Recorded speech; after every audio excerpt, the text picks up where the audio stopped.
On a night when you get 5 threes from Draymond Green and you get 7 assists from Kevin Durant, Dennis, you got to be thinking, what can be done to stop this team when everything seems to be flowing correctly? Yeah, I thought Mark Jackson hit right on the head where Utah played good in spurts. There were certain parts of the game where they'd get back into the game.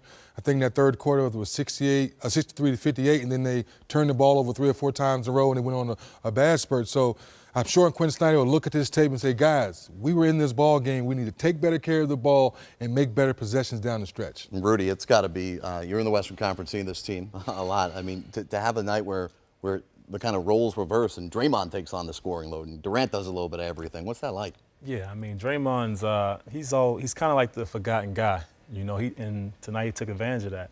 You have people like Kevin Durant and Steph Curry and Klay Thompson that are just knockdown shooters and able to fill the stat sheet up and also the scoring column up.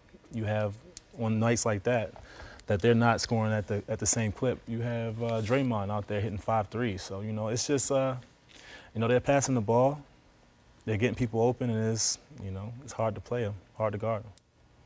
Well, Derek, Golden State's outscored Portland and Utah throughout the series. They've been the most dominant team throughout the playoffs so far. But really, for them, it starts in the first quarter where, again, here in Game 2, a plus 18 after 1.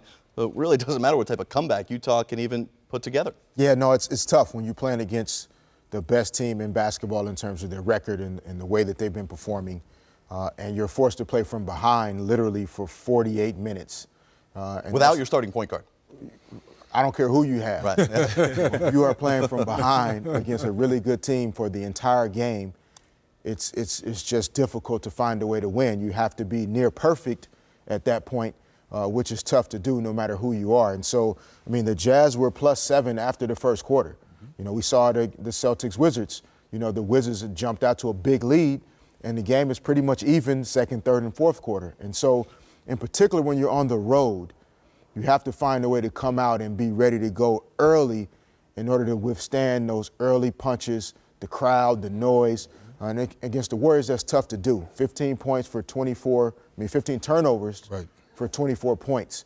And that's a lot to give up against a Warriors team that's so effective already. So a lot of things that the Jazz can control, which is good, that they can take from this game.